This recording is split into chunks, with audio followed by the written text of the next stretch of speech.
जिस देश का कूटनीतिज्ञ जितना कुशल होता है, उस देश की कूटनीति उतनी ही अच्छी होती है, और जिस देश की कूटनीति अच्छी होती है, उस देश का दूसरे देशों के साथ न सिर्फ संबंध अच्छा होता है, बल्कि अगर दुश्मन देश किसी तरह की हिमाकत करने की कोशिश करता है तो उसे भी मुंह की खानी पड़ती है। भारत और कनाडा के बीच सुर बदले हैं। उसके पीछे हाथ है मोदी के सेनापति का। भारत और कनाडा के बीच कुछ दिनों से रिश्ते सामान्य नहीं थे। कनाडा के प्रधानमंत्री जस्टिन ट्रूडो ने भारत पर झूठे आरोप लगाकर भारत को बदनाम करने की कोशिश की। ट्रूडो बार बार भारत के खिलाफ बयानबाजी कर रहे थे। इन आरोपों के खिलाफ पीएम मोदी ने कोई बयानबाजी नहीं की, लेकिन कनाडा को जवाब तो देना ही था। लिहाजा उन्होंने अपने सबसे सफल मंत्री, विदेश मंत्री एस जयशंकर को आगे किया, और जयशंकर ने कनाडा के दोस्त अमेरिका की धरती से ऐसे ऐसे प्रहार किए कि कनाडा के तेवर ढीले पड़ गए। 10 दिन के अंदर ही कनाडा को यह समझ आ गया कि भारत से गुस्ताखी उन्हें बहुत महंगी पड़ेगी। जयशंकर इन दिनों अमेरिका में हैं, और अमेरिका की धरती से विदेश मंत्री कनाडा को उसी भाषा में जवाब दे रहे हैं जिस भाषा में वो समझता है।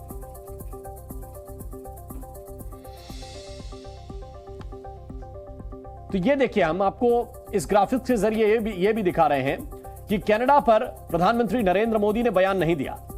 जस्टिन ट्रूडो लगातार बयानबाजी कर रहे थे। जवाब प्रधानमंत्री को देना चाहिए था, क्योंकि प्रधानमंत्री का बयान वहां से आ रहा था, लेकिन उन्होंने खुद बयान ना देकर एस जयशंकर को आगे किया, और एस जयशंकर ने बहुत अलग तरह से अमेरिका में बैठकर कनाडा को कैसे डील किया। पहले आपको जयशंकर का एक शानदार बयान सुनाते हैं, जिसमें उन्होंने बिना कनाडा का नाम लिए ही कनाडा की एक तरह से बोलती बंद कर दी। We are a democracy. We don't need to learn from other people what freedom of speech is about. But we can tell people this: we don't think freedom of speech extends to incitement to violence. You know, that to us is misuse of freedom. It's not a defense of freedom. And I always ask people one question: how would you react if you were in my shoes?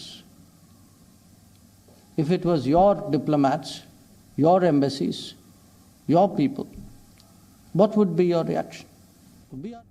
दरअसल विदेश मंत्री का यह जवाब एक तीर से दो निशाने हैं। मतलब उन्होंने इस एक बयान से न सिर्फ कनाडा को आईना दिखा दिया, बल्कि अमेरिका को भी सुना दिया, जो इन दिनों कनाडा के सुर में सुर मिला रहा है। कनाडा की जस्टिन ट्रूडो सरकार जिस तरह से अपने देश में भारत विरोधी गतिविधियों को होने दे रही है, भारत के खिलाफ आग उगलने वालों को अपने देश की जमीन का इस्तेमाल करने दे रही है, अगर ऐसा ही कुछ भारत में कनाडा के लिए शुरू हो जाए, तब कनाडा क्या करेगा? तो कनाडा विरोधी बयानबाजियां और कनाडा के झंडों का अपमान भारत की धरती से होने लगे, कनाडा के राजनयिकों की हत्या की धमकी दी जाने लगे, तब कनाडा का रुख क्या होगा? जाहिर है कनाडा भारत से आपत्ति जताएगा और विरोध प्रदर्शनों को रोकने के लिए कहेगा, और तब भारत यह कह दे कि यह तो अभिव्यक्ति की आजादी है, वो इसे किस तरह रोक सकता है, वो इसे रोक नहीं सकता। तब कनाडा का रुख क्या होगा? हालांकि भारत अपनी धरती को किसी देश के खिलाफ इस्तेमाल नहीं होने देता, और ना ही होने देगा, क्योंकि भारत जानता है कि अभिव्यक्ति की आजादी और अभिव्यक्ति की आजादी के नाम पर साजिश में क्या फर्क होता है। लेकिन यह फर्क कनाडा के प्रधानमंत्री जस्टिन ट्रूडो को नहीं पता। अभी जो माहौल है, यह ऐसा माहौल है जहां हमारे राजदूतावास, वहाँ हमारे उच्चायुक्त खुद, हमारे कॉन्सुलेट्स जो हैं वहाँ, वो एक किस्म से उन पे ये दबाव है, उनके खिलाफ जो है हिंसा का प्रचार कर हो रहा है। हर देश जो है उसकी जिम्मेदारी होती है कि जो वहाँ जो राजदूत और राजदूतावास में जो काम करते हैं, कि उनको काम करने के लिए सुविधा दिया जाए और सुरक्षा दिया जाए। तो आप इसको द्विपक्षीय नहीं बनाइए, ये माहौल भारत में नहीं है। तो इसमें ऐसा माने ये नहीं है कि उनका भी कसूर है, हमारा भी कसूर है। अभी जो भी हो रहा है, जो बिलबोर्ड्स हैं, जो सोशल मीडिया पोस्टिंग जो हो रहे हैं, जो प्रदर्शन जो हो रहे हैं, जो धमकी जो दिए जा रही है, वो कनाडा में। तो उनको जो है अपने यहाँ जो कार्रवाई करनी चाहिए उनको करनी चाहिए। तो कनाडा के पीएम जस्टिन ट्रूडो आतंकी निज्जर की हत्या के झूठे आरोप भारत पर लगा रहे हैं। उसकी हत्या हुए 3 महीने से भी ज्यादा बीत चुके हैं, लेकिन जस्टिन ट्रूडो उससे जुड़े सबूत भारत को नहीं दे पा रहे। भारत बार बार कनाडा सरकार से यह कह रहा है कि अगर निज्जर की हत्या के कोई सबूत हैं तो दिखाएं, उसे भारत को सौंपें। एस जयशंकर ने उन लोगों को भी कड़ा जवाब दिया जो कनाडा में पल रहे खालिस्तानियों और वहां रहने वाले सिखों को एक समझते हैं। जयशंकर ने यह साफ कर दिया है कि खालिस्तानी अलग हैं और सिख अलग। अब उनके इतने सारे मुद्दे जो हैं, कुछ जो हैं कौम के मुद्दे हैं, कुछ व्यक्तिगत मुद्दे हैं, तो उन पे मोदी सरकार ने जितना समय बिताया है, जितना ध्यान दिया है, जितना उसके जो अलग अलग सुझाव निकाले हैं, आप भी जानते हैं, मैं भी जानता हूँ। अब जो हुआ है और अभी जो चर्चा जो हो रही है, ये जो है मैं नहीं मानता कि एक किस्म से पूरे कम्युनिटी के रिप्रेजेंटेटिव इश्यूज़ हैं। ये जो अभी जो आतंकवाद की बात करते हैं, जो अलगावादी लोग जो हैं, जो हिंसा माने जिनके तर्कों में ये हिंसा की बात आती है, तो मुझे लगता है कि ये बहुत एक माने छोटी सी माइनॉरिटी है और उनके लिए जो है, जो हमारी सरकार, जो यहाँ की सरकार, कनाडा की सरकार, उनको माने एक किस्म से निष्पक्ष तरीके से देखना चाहिए और जो उनका जो रिस्पॉन्स होगा वो होगा। अब पहली बार नहीं है, इससे पहले भी विदेश मंत्री एस जयशंकर ने ट्रूडो सरकार को झूठे आरोपों को लेकर आड़े हाथों लिया था। पिछले एक हफ्ते के दौरान जिस तरह से भारत ने कनाडा के खिलाफ तेवर कड़े किए हैं, उससे कनाडा के प्रधानमंत्री जस्टिन ट्रूडो के तेवर नरम पड़े हैं। ट्रूडो ये जान गए हैं कि भारत भविष्य की महाशक्ति है और उससे पंगा लेना उनके देश के लिए मुसीबत है। कनाडा के प्रधानमंत्री जस्टिन ट्रूडो ने पहले तो भारत पर एक खालिस्तानी आतंकी निज्जर की हत्या का गलत आरोप लगाने का दुस्साहस किया और फिर जब इसे दोहराया तो उन्होंने ग्लोबल डिप्लोमेसी के लिहाज से एक बड़ी गलती कर दी। इस मामले में अमेरिका ने भी भारत पर आंच डालने की कोशिश की, लेकिन भारत के विदेश मंत्री एस जयशंकर ने न सिर्फ कनाडा को आईना दिखाया, बल्कि अमेरिका को भी सीधा संदेश दे दिया कि भारत के हितों से कोई समझौता नहीं होगा और इस मामले में किसी के साथ कोई मुरव्वत भी नहीं।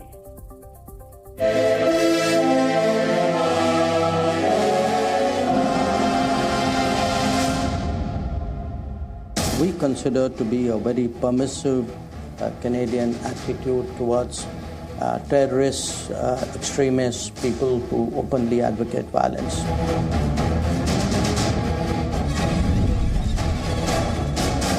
We are a democracy. We don't need to learn from other people what freedom of speech is about. Bharat के विदेश मंत्री सुब्रमण्यम जयशंकर के ये दो बयान अमेरिका की सरजमी से कनाडा के साथ साथ अमेरिका को भी दो टूक जवाब थे। जयशंकर ने सरल, सहज और साफ-साफ लहजे में समझा दिया कि नए हिंदुस्तान से जो भी गलत इरादे से टकराएगा, इसके हितों को नुकसान पहुंचाएगा, उसके साथ किसी भी किस्म की मुरव्वत नहीं की जाएगी। कनाडा के साथ भारत का इन दिनों कूटनीतिक तनाव चल रहा है क्योंकि खालिस्तानी आतंकी हरदीप सिंह निज्जर की कनाडा में हुई हत्या को वहां के प्रधानमंत्री जस्टिन ट्रूडो ने भारत से जोड़ने की गुस्ताखी की है और वो भी सिर्फ इस वजह से कि ट्रूडो को खालिस्तानी आतंकियों में अपना वोट बैंक दिखाई देता है। लेकिन जयशंकर ने अमेरिका पहुंचकर दुनिया के सामने ट्रूडो को बेपर्दा कर दिया।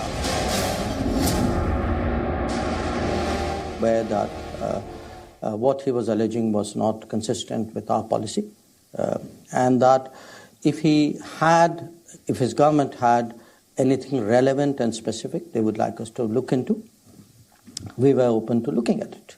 This has been an issue of great friction for many years with Canada, but in the last few years it has come back very much into play because of what we consider to be a very permissive Canadian attitude towards terrorists, extremists, people who openly advocate violence. And they have been given operating space in Canada because of the compulsions of Canadian politics. कहते हैं कि diplomat कुछ नहीं कहने से पहले दो बार सोचता है, लेकिन जयशंकर का एक एक बयान उनके हर अगले जवाब की बुनियाद होता है। भारत और अमेरिका का रिश्ता मोदी सरकार में बुलंदी पर पहुंचा है। राजनीतिक, कारोबारी, सामरिक या फिर तकनीकी, दोनों ही देशों के बीच इन तमाम समझौतों ने इस रिश्ते को काफी ताकतवर और अहम बना दिया है। लेकिन जब बात भारत के अपने सरोकार और वैश्विक हैसियत पर बोझा आंच आई, तो जयशंकर अमेरिका में अमेरिका को भी सुनाने से नहीं चूके। जयशंकर ने अमेरिका को समझा दिया कि वो सिर्फ कनाडा न करे, बल्कि भारत की दलीलों और खालिस्तानियों को लेकर उसकी वाजिब चिंता को भी तवज्जो दे। When Americans look at Canada, they see something. When we in India look at Canada, we see something else.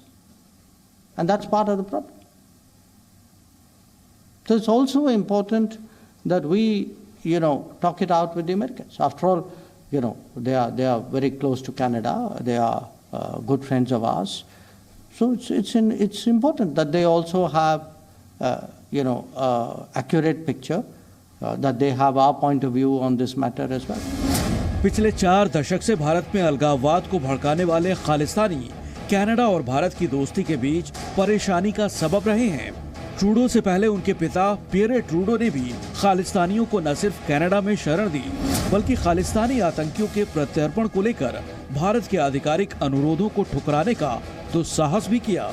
लेकिन इस बार जब दोनों देश के बीच तनाव चरम पर पहुंचा, तो जयशंकर ने हकीकत बता दी कि आखिर किस तरह कनाडा दुनिया भर के आपराधिक गिरोहों का अड्डा बन चुका है और कैसे जस्टिन ट्रूडो की सरपरस्ती में खालिस्तानी आतंकी कनाडा के भविष्य को दांव पर लगा रहे हैं।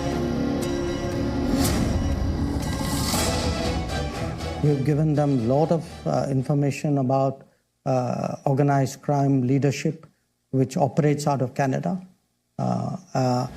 There are a large number of extradition requests. ऐसा माना जाता है कि कुछ दशक पहले तक भारत की कूटनीतिक नीतियों में एक किस्म की झिझक होती थी। कूटनीतिक नुकसान के बावजूद भारत अपने हितों के लिए कठोर बातें कहने से बचने की कोशिश करता था। लेकिन अब जयशंकर ने ये नजरिया पलट दिया है। अमेरिकी विदेश मंत्री एंटनी ब्लिंकन से मुलाकात के बाद उनके लहजे से साफ था कि अमेरिका भारत पर किसी भी किस्म का दबाव बनाने की गलती बिल्कुल न करे। आइए अब आपको बताते हैं कि अमेरिका में जयशंकर के बयानों के पीछे भारत की सदी कूटनीति का ग्लोबल मैसेज क्या था। विदेश मंत्री ने जब कहा कि भारत एक लोकतांत्रिक देश है, तो इसका साफ मतलब था कि भारत अपनी लोकतांत्रिक जिम्मेदारियों को बखूबी समझता है। जयशंकर ने अमेरिका और कनाडा जैसे मुल्कों को नसीहत दी कि अभिव्यक्ति की आजादी का पाठ भारत को कोई न सिखाए। तो इसके जरिए उन्होंने दुनिया को याद दिलाया कि भारत में अभिव्यक्ति की आजादी एक संवैधानिक मूल्य है। और जब विदेश मंत्री ने बिना लाग लपेट के कहा कि कनाडा में हिंसा के लिए अभिव्यक्ति की आजादी का दुरुपयोग हो रहा है, तो इसका सीधा मतलब था कि भारत अपने हितों की रक्षा के लिए सजग हो चुका है। जयशंकर ने यूनाइटेड नेशंस के मंच से भी दुनिया को ये बता दिया कि राजनीतिक सुविधा के लिए आतंकवाद और उग्रवाद को बढ़ावा देने के खिलाफ मिलकर और मुकम्मल लड़ाई लड़ने की जरूरत है। Nor must we countenance that political convenience determines responses to terrorism, extremism and violence. विदेश मंत्री एस जयशंकर 9 दिन की यात्रा पर अमेरिका पहुंचे थे। उनका पहला मकसद यूनाइटेड नेशंस के जनरल असेंबली को संबोधित करना था। लेकिन इस अमेरिकी दौरे पर उन्होंने कनाडा को पुख्ता जवाब देने के साथ अमेरिका को भी भारत का अटल इरादा बता दिया। Bureau report, Zee Media. Our vision of one earth, one family, one future. Z News.